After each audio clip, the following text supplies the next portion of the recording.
misteri, pesugihan, jual garam, doluya.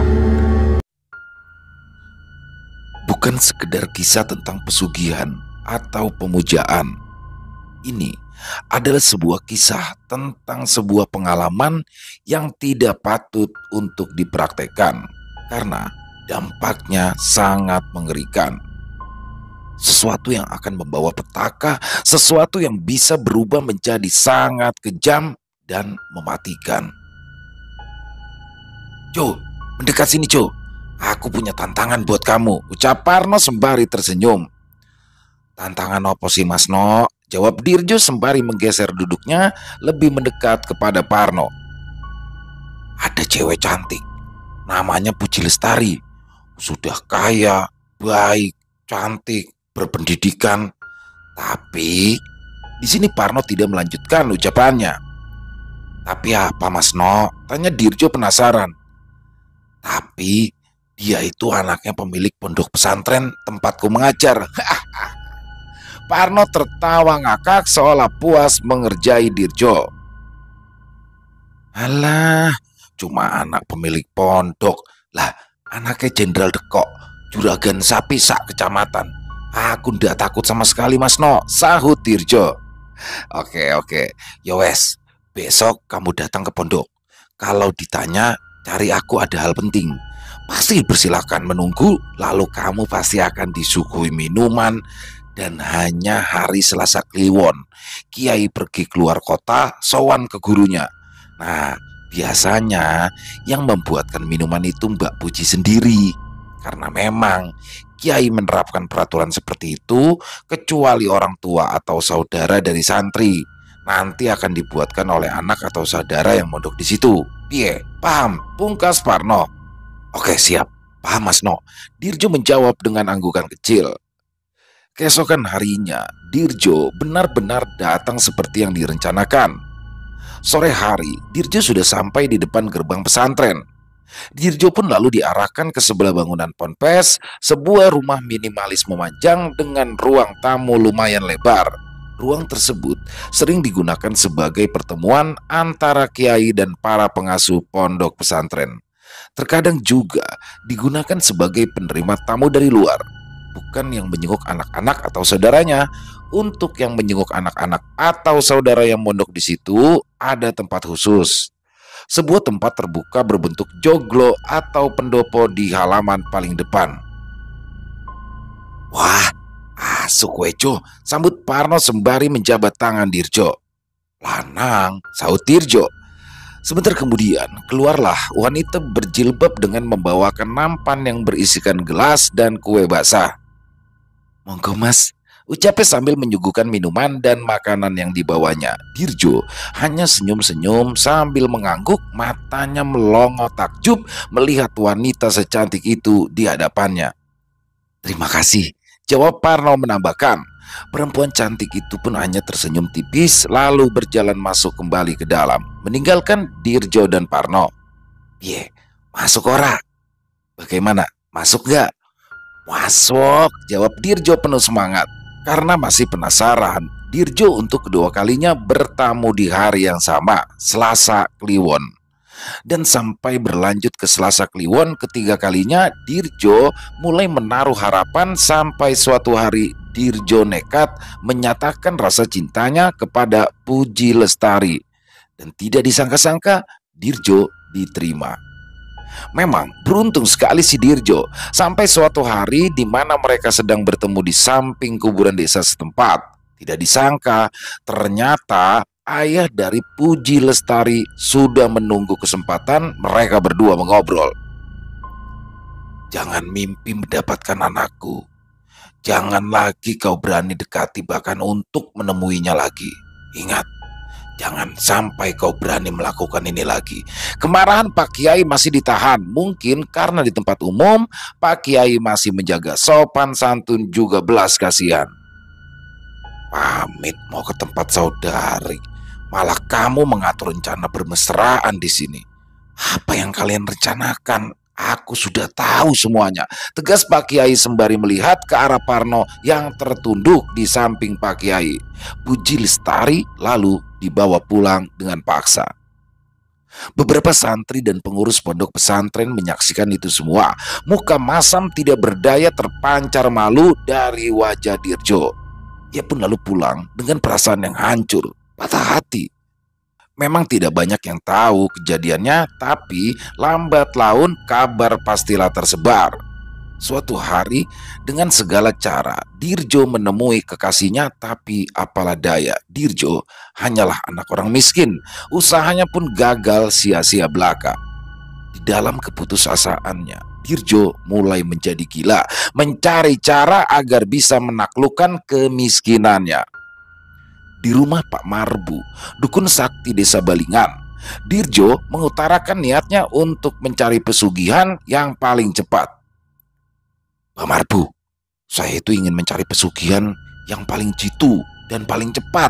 Dirjo mengutarakan niat kedatangannya selain bersilaturahmi. Ada pesugihan tanpa tumbal kalau kamu bisa mensiasatinya. Loh, apa mbah? Blorong atau Ratu Kidul atau Tuyul? Saut Dirjo cepat. Bukan. Kalau kamu pingin cepat kaya tanpa tumbal, kamu tahu sate gagak? Wah, tahu mbah, saut Dirjo cepat seperti sebelumnya. Nah, metodenya itu sama dengan sate gagak, tapi medianya berbeda. Cara ritualnya juga tidak sama. Terang Mbah Marbu. Bedanya apa mbah? Dirjo mulai penasaran. Dulu ya, jual garam.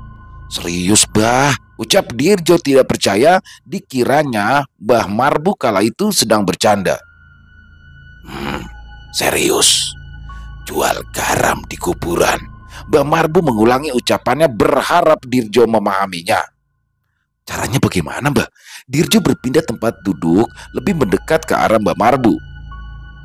Kamu puasa seharian, dimulai sore hari sebelumnya. Nah, malamnya lagi kamu jualan garam di kuburan. Cari yang ada cahaya merahnya. Kalau kamu beruntung, kamu akan pulang membawa uang seberat garam yang sudah kamu bawa. Tentu saja Dirjo menjadi senang. Gambaran untuk bisa bersama dengan kekasihnya pun kini menjadi penyemangatnya. Aku dihina bapakmu. Lihat saja. Lihat nanti hasil akhirnya, gumam Dirjo dengan senyum mengejek. Ini tidak ada tumbal, dan ini tergantung kamu sendiri. Ingat, apabila kamu sudah cukup dengan hasilnya, maka segeralah pulang. Jangan kau hiraukan apapun yang mengejarmu. Katakan saja, besok kamu akan kembali lagi.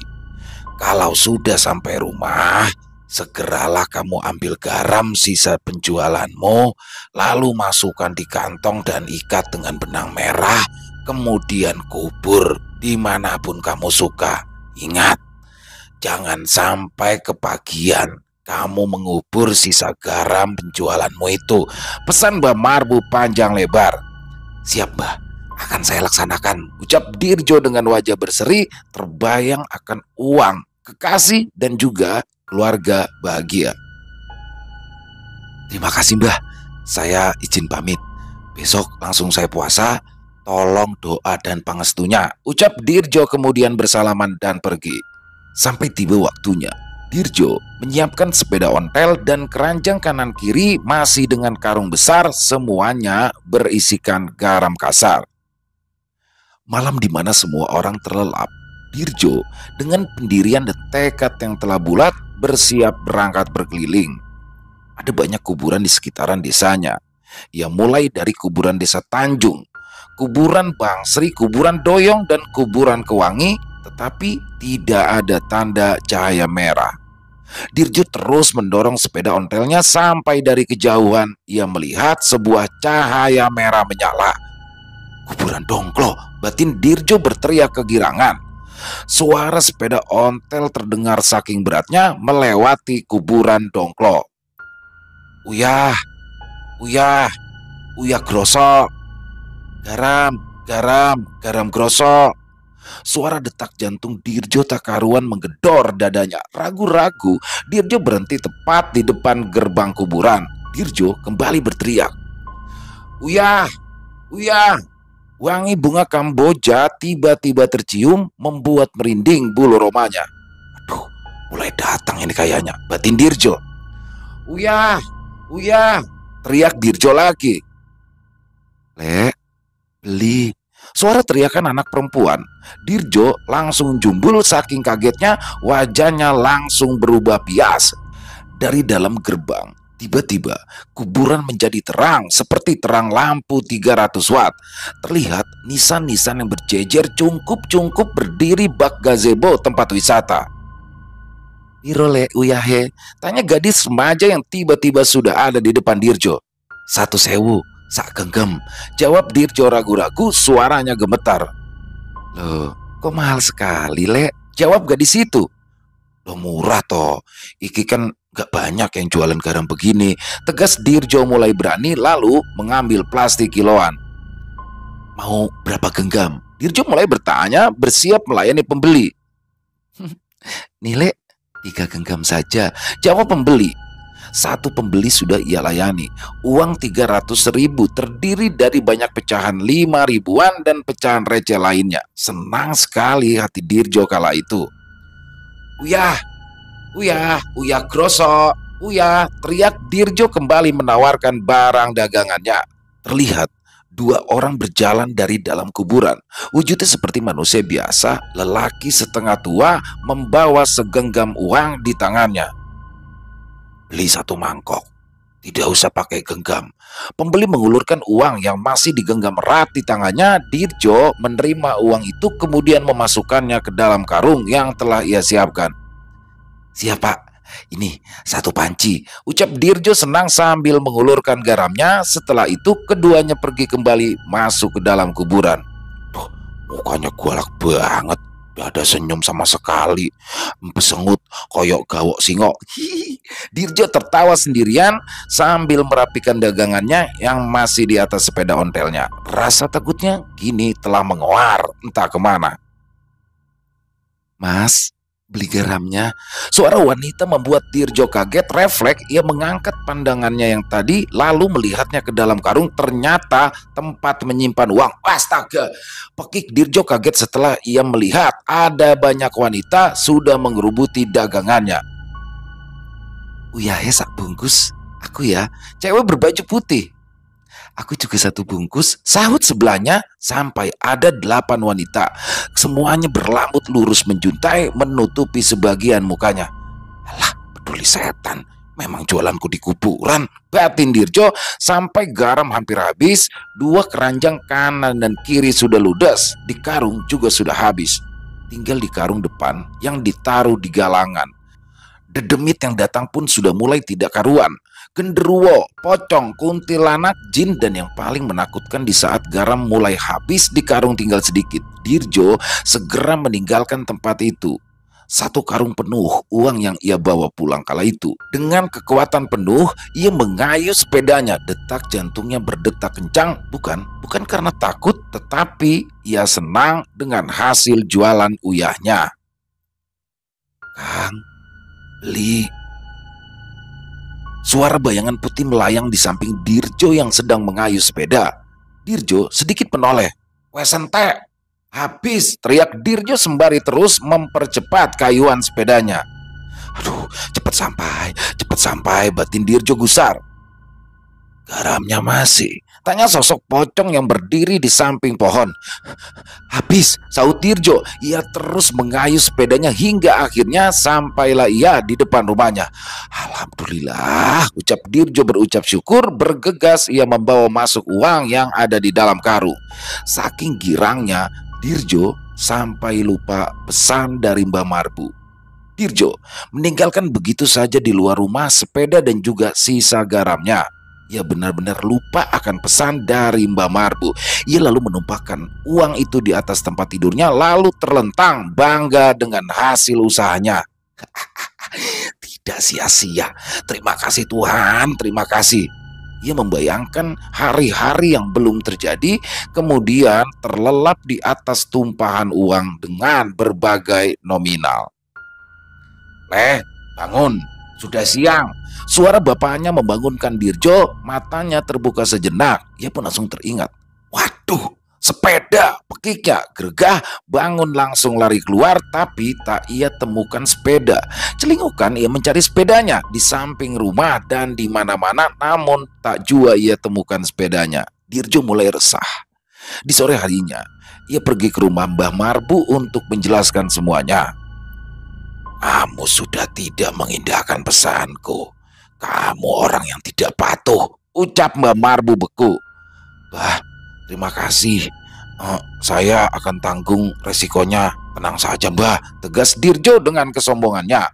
Tanpa rasa bersalah dan berdosa, Dirjo berpamitan. Mbah Marbu hanya menggelengkan kepala, tersenyum melihat Dirjo meninggalkan rumahnya. Beli motor, beli sawah, dan memperbaiki rumah.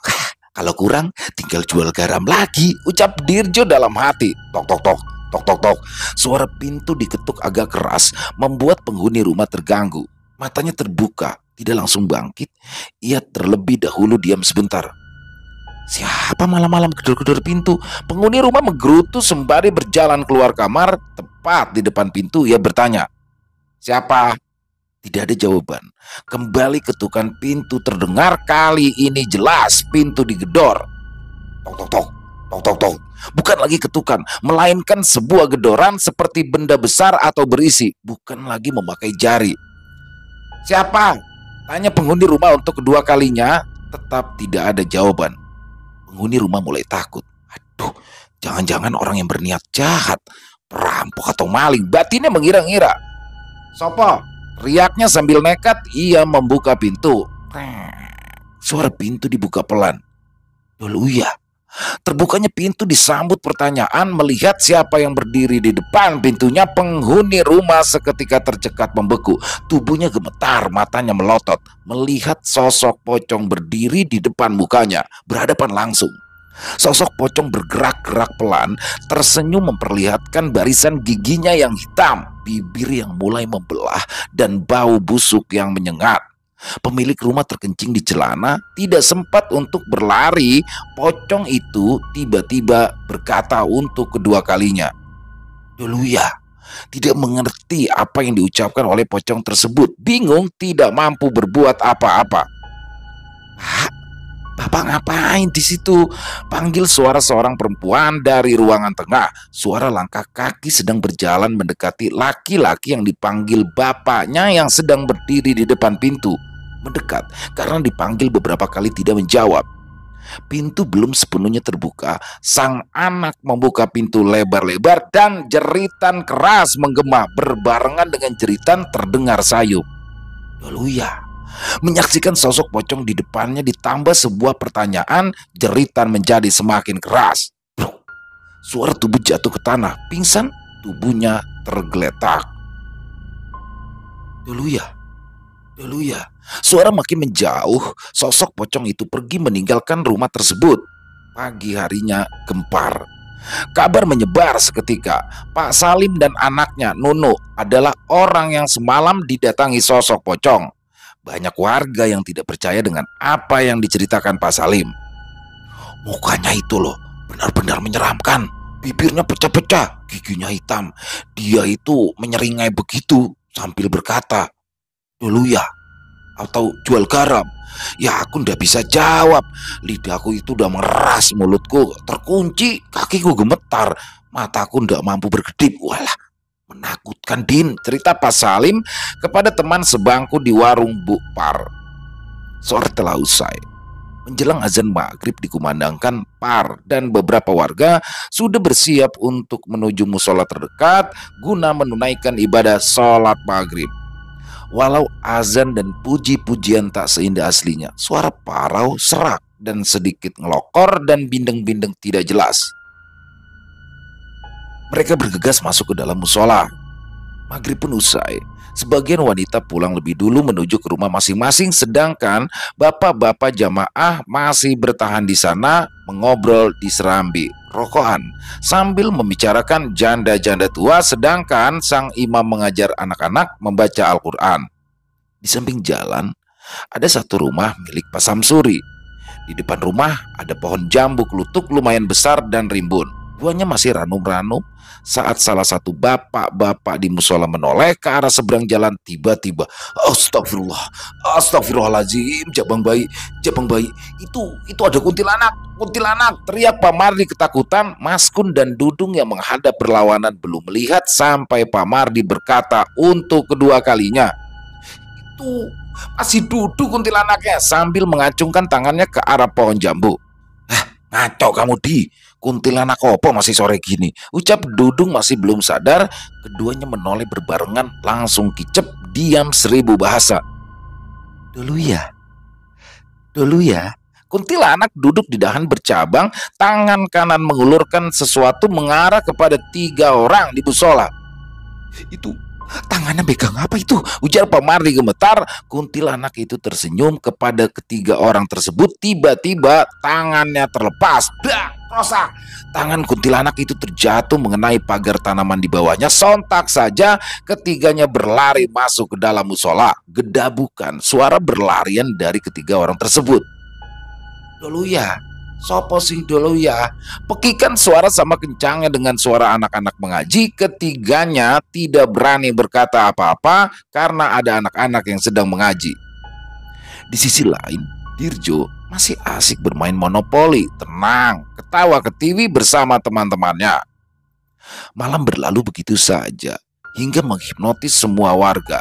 Kelepar-kelepar suara kepakan sayap sang penguasa malam, kalong kelelawar besar berwarna coklat terbang ke sana kemari dalam kesendiriannya. Suara benda tumpul bergesekan seperti sedang bergesekan dengan dinding rumah, berputar-putar mengelilingi rumah beberapa kali. Jangan mengganggu. Suara lelaki berdiri di balik pintu, berdiri tegap. Suara gesekan tersebut berhenti tepat di depan pintu. Tok tok tok, tok tok tok. Ketukan pelan. Siapa? Tanya lelaki tua dengan nada gemetar di balik pintu. Dulu ya. Suara perempuan dari depan pintu. Tubuh lelaki tua gemetar menahan ketakutan. Kayu melintang penahan pintu tiba-tiba terangkat sendiri lalu terjatuh. Rotak. Kayu kunci pintu jatuh ke tanah. Pintu pelan-pelan terbuka dengan sendirinya. Hal itu membuat Pak Darman, lelaki tua pemilik rumah, semakin ketakutan. Suara pintu terbuka dengan pelan. Sebuah jari hitam berkuku tajam terlihat mendorong daun pintu tepat di hadapan Pak Darman yang hanya berjarak beberapa sentimeter.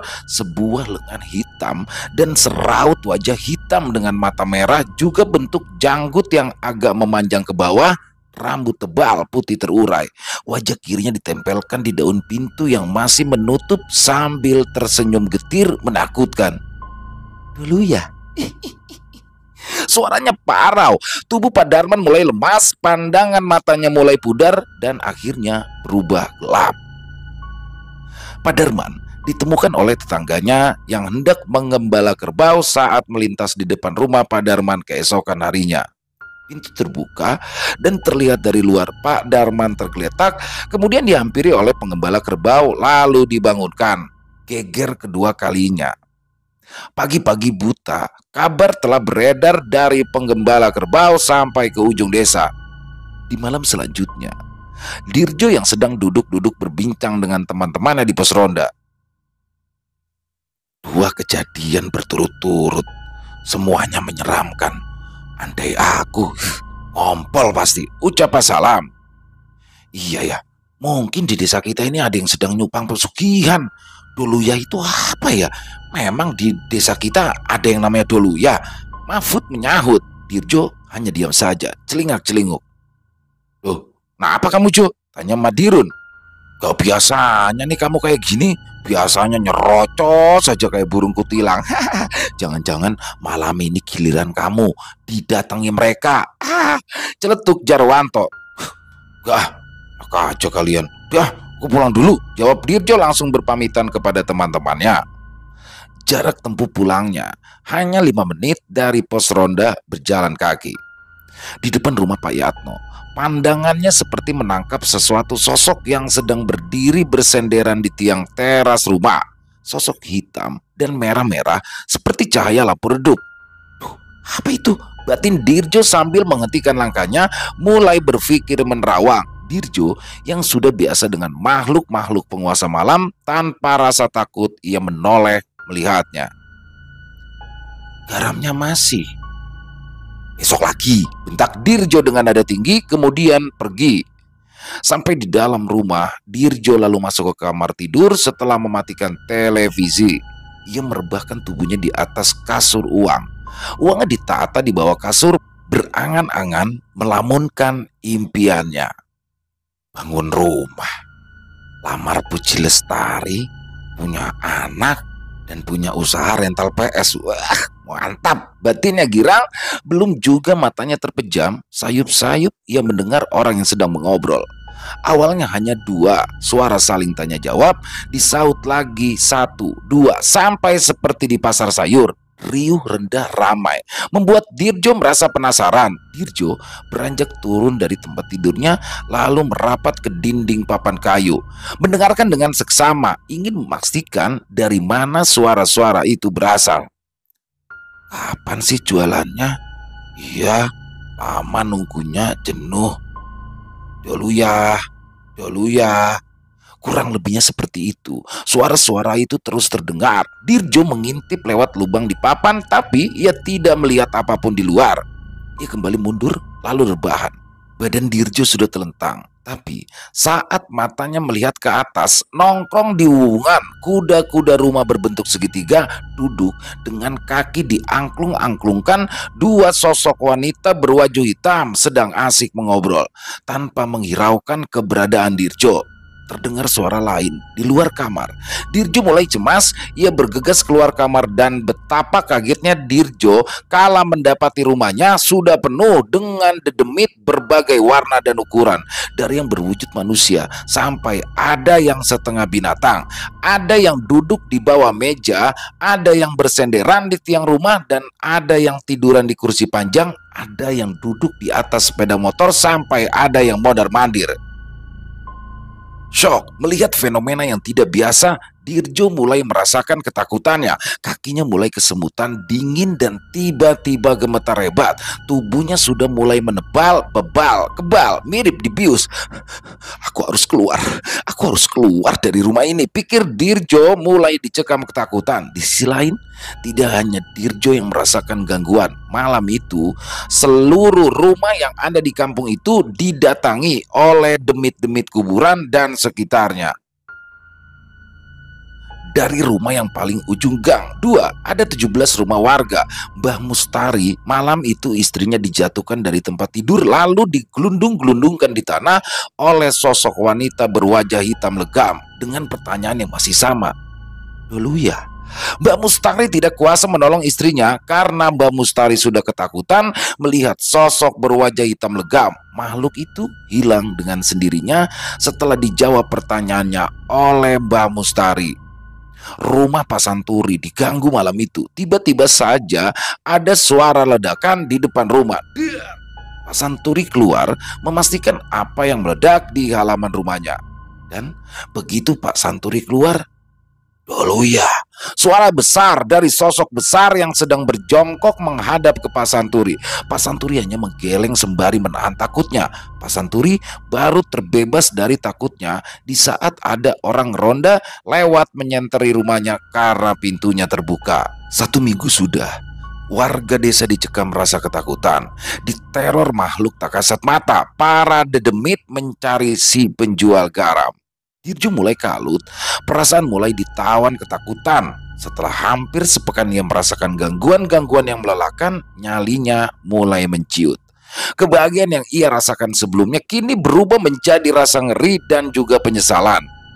Di sore hari itu, seluruh warga desa berkumpul di rumah Pak RT membahas teror Dol Uya.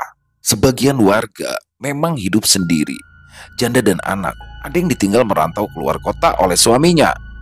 Dirjo dan teman-teman seusianya ikut nimbrung di rumah Pak RT, saling debat, gibah, ngobrol tanpa arah. Masalah belum terpecah. Datanglah Pak Lurah yang memang sudah mendengar teror di kampung itu. Tanpa basa-basi, Pak Lurah pun membeberkan pandangannya. Sepertinya ada yang melakukan pesugihan di kampung ini. Ucapnya begitu yakin. Semua orang terdiam mendengar ucapan Pak Lurah. Saling pandang satu dengan yang lain. Mereka tidak percaya sebab di kampung itu mayoritas penduduknya miskin. Rumahnya jelek, hanya kayu yang sudah lama, tidak ada yang baru. Dari segi harta, mereka sebagian memiliki sawah sebagai penghidupannya, tetapi tidaklah luas, sebatas cukup.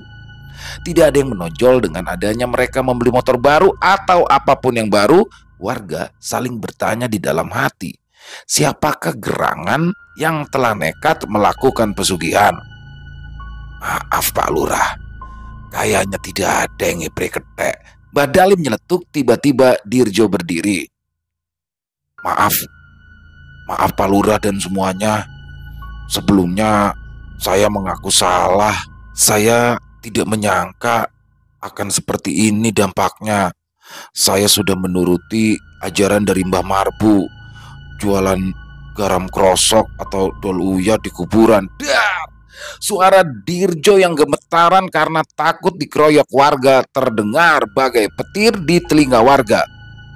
Jual garam di kuburan, ucap warga hampir bersamaan.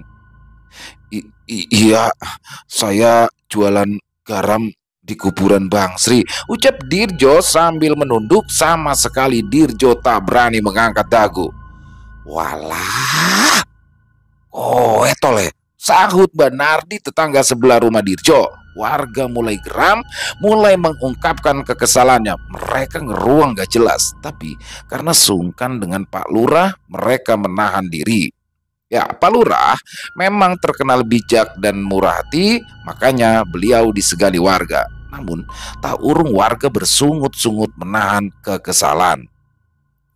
Tetapi sebenarnya saya itu sudah dipesan sama Mbah Marbu, kalau garamnya itu tidak boleh habis dan sisanya harus diritualkan. Tapi saya lupa.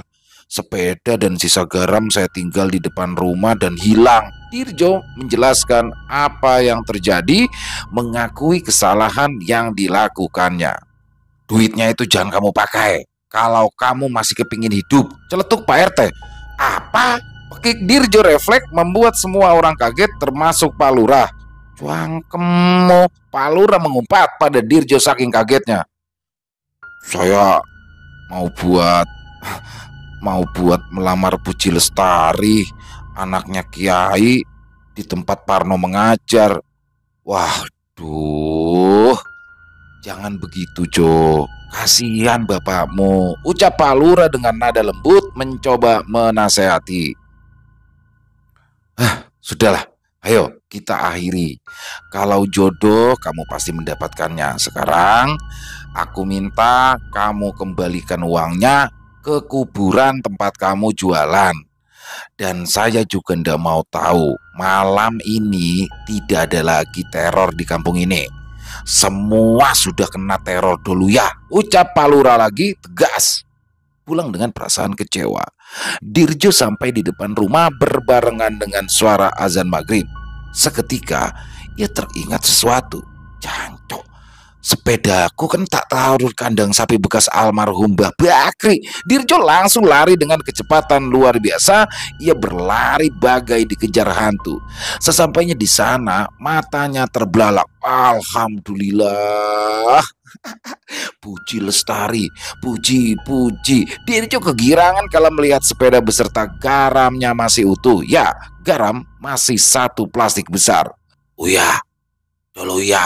Suara dari luar kandang. Dirjo kaget lalu membawa keluar sekantong plastik garam. Astaga, Dirjo sudah ditunggu banyak dedemit di luar kandang sapi. Teriakan mereka ingin membeli garam. Sak Jimpit, ayo, siapa yang beli duluan? Dirjo mulai mengambil garam dengan jimpitan jari. Uangnya masukkan ke ceting. Ceting adalah keranjang dari bambu berbentuk seperti bakul yang biasa dibuat untuk mengambil panenan hasil bumi. Sekejap saja hampir habis, tetapi saking banyaknya dedemit yang datang sampai tidak bisa digambarkan sosok dan bentuknya. sak neraka keluar semua. Tinggal segenggam, besok aku kulakan lagi, oke? Ucap Dirjo. Otaknya memang sudah sinting. Bukannya tobat setelah disidang, Dirjo malah makin menjadi-jadi. Dedemit tidak setuju. Mereka terus memaksa membeli garam padahal sudah hampir habis. Dirjo mulai menggali lubang dengan cangkul yang biasa dipakai buat nimpal, mengeruk kotoran sapi. Serangan fisik mulai dirasakan oleh Dirjo. Ia pun tidak lagi mempedulikan rasa sakit yang mendera. Hantaman demi hantaman ia rasakan. Dedemit yang terus memaksa Dirjo menjual garamnya dengan memukuli Dirjo. Agaknya ia mulai kewalahan, tapi untung saja ia bisa mengubur sisa garam tersebut, dan setelah garam ditimpa tanah, selup, semua hilang tiba-tiba tanpa bekas. Bau mereka yang tadinya campur aduk juga sirna hening gelap. Hanya aroma letong bekas kotoran sapi yang masih tersisa. Malam itu Dirjo mulai bergerilya. Dari rumah ke rumah, ia membagikan uang lewat lubang-lubang yang bisa dilempari uang. Wah, ini uang asli. Ini buat beli nginang, buat beli mbako. Ya, gantinya awakmu didatangi demit, ucap Dirjo sembari tangannya memasukkan uang lewat celah ataupun lubang di atas pintu. Satu kampung, 30 kartu keluarga kebagian semua. Dan pagi harinya gempar, satu kampung mendapati uang dan aman dari teror hantu Doluya. Namun Dirjo tetap dipanggil ke rumah Pak Lurah. Jo, terima kasih. Kamu sudah mengindahkan pesanku. Kalau memang kamu ingin mendapatkan anak kiai, nih, tak kasih satu pelet yang sakti. Ini khusus buat kamu. Dan pelet ini aku gunakan dulu waktu kepingin mendapatkan hati Bu Lurah istriku. Dia itu anaknya anggota DPRD, ucap Pak Lurah panjang lebar. Dirjo yang tadinya sudah siap dimarahi Pak Lurah malah mendapatkan rizki nomplok. Batin Dirjo berteriak kegirangan. Ingin rasanya ia berjoget di depan Pak Lurah saking senangnya. Tapi ingat, jangan kamu berikan ini pada siapa-siapa, karena kalau sampai pelet ini jebar, kita berdua akan mati. Terang Pak Lurah selanjutnya. Ucapan Lurah menciutkan nyali Dirjo. Ia yang sudah kegirangan kini menjadi bingung, namun tak urung bibirnya berucap pelan. Siap Pak Lurah. Kalau boleh tahu, pelet itu namanya apa ya Pak Lurah? Pelet aksara Jawa. Mata Dirjo melotot tidak percaya. Waduh, kok abot meneh Pak Lurah? Ya, jangan pernah terlalu cepat mengambil keputusan untuk melewati jalan pintas. Biasanya jalan pintas itu penuh dengan bahaya dari kondisinya ataupun dari penghuninya. Selesai. Wow, luar biasa. Kisah dari Mas Katon atau Iblis Katon yang dalam penulisannya dibantu oleh Nasura 2101, kolaborasi yang luar biasa sehingga menghasilkan karya yang juga luar biasa. Keren banget Mas Katon, Nasura 2101 luar biasa. Di sini pesugihan jual garam ya. Dan ini memang jarang sekali di up ya, diceritakan, tapi saya memang saya pribadi sudah pernah mendengar karena teman saya benar-benar melakukannya tetapi gagal.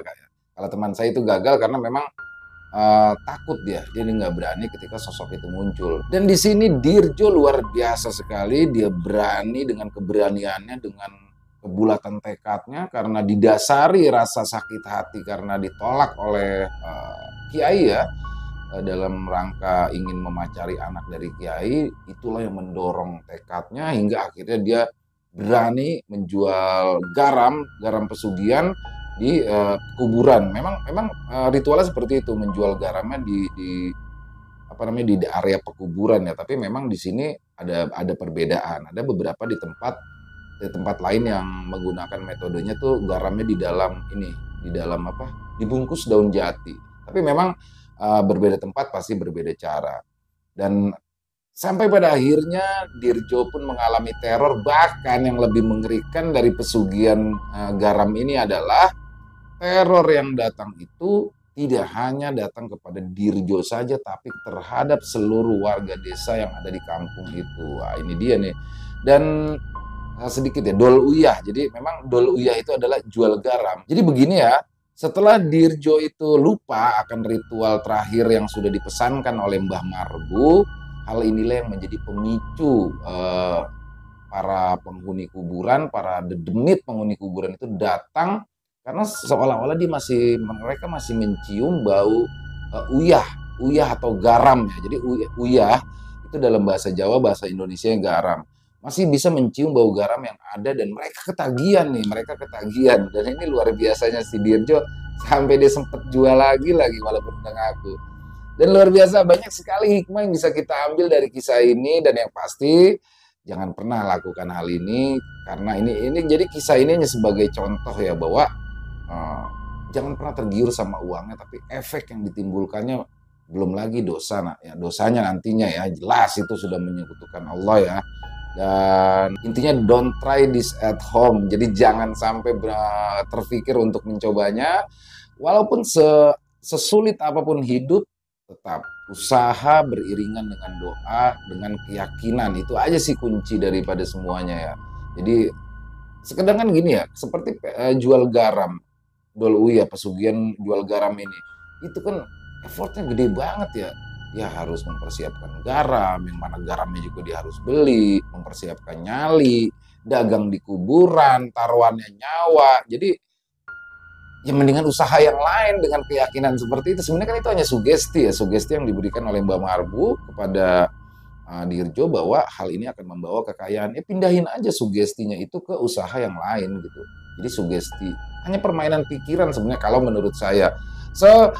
Terlepas dari apapun, kisahnya keren banget buat Mas Katon. Ditunggu kisah-kisah terbarunya juga Mbak Na ya, Nasura 2101. Kolaborasinya keren-keren banget. Jadi di sini Dirjo di akhirnya ya. Jadi ini bukan menggantung teman-teman ya, bukan menggantung, tapi memang kayak di spill sedikit untuk next episode. Jadi di sini kan poinnya adalah pesugihan jual garam dan sudah selesai. Pesugihan jual garamnya sudah selesai. Nah, saya yakin nih sepertinya Mas Katon sudah menyiapkan lagi nih untuk pelet Aksoro Jowo. Wah, luar biasa. Ini Pak Lurah juga ngajak-ngajak warganya yang nggak bener lagi pakai pelet ya. Yowes, itu aja keren banget. Dan silakan buat teman-teman yang mungkin punya pendapat lain, punya komentar lain, bisa dituliskan di kolom komentar. Ataupun hanya sekedar saling menyapa, insya Allah kami akan menjawabnya satu persatu. Dan sekali lagi kami ucapkan terima kasih kepada seluruh teman-teman yang sudah selalu setia bersama kami, yang sudah selalu setia mendukung kami, yang sudah selalu hadir di setiap harinya. Karena kehadiran dari teman-temanlah kami selalu bersemangat untuk berkarya di setiap harinya. Buat yang suka dengan video barusan, silakan bisa diklik tombol like-nya, tombol jempolnya, atau di-share juga boleh ya ke teman-teman yang lain ataupun ke saudara-saudaranya agar juga ikut merasa terhibur. Dan buat yang belum subscribe, yuk diklik tombol merah subscribe-nya. Jangan lupa lonceng notifikasinya dinyalakan agar teman-teman selalu mendapatkan notifikasi dari konten-konten yang akan kami upload selanjutnya. Untuk channel Ilo Bercerita ini kami upload di setiap harinya, setiap jam 9 malam waktu Indonesia bagian Barat. Dan buat teman-teman mungkin yang punya kisah horor misteri ya, yang diangkat dari kisah nyata, yang berdasarkan pengalaman pribadi, apabila mungkin berkenan dibawakan di channel kami, silakan bisa dikirimkan ke nomor telepon kami yang ada di bawah sini. Bebas ya, kirimin aja lewat WhatsApp, melalui tulisan boleh, diketik, ataupun melalui voice note ya, rekaman suara bebas. Pokoknya senyamannya teman-teman aja. Buat yang sudah mengirimkan kisah kami ucapkan terima kasih. Buat yang sudah mengirimkan kisah tapi belum dibawakan, kami harap mohon bersabar. Dan di akhir kata, saya Ilo mengucapkan permohonan maaf apabila dalam pembawaan kisahnya barusan ada kata-kata saya yang salah ataupun ada kata-kata saya yang kurang berkenan. Saya mohon dibukakan pintu maaf yang seluas-luasnya karena saya hanyalah manusia biasa, tempatnya salah dan dosa. Sampai berjumpa lagi di konten-konten kami selanjutnya yang pasti tidak kalah serunya, yang pasti tidak kalah horor, yang masih bersama saya Ilo di channel Ilo Bercerita. Salam sehat sukses selalu untuk kita semua. Amin amin ya robbal alamin. Wassalamualaikum warahmatullahi wabarakatuh.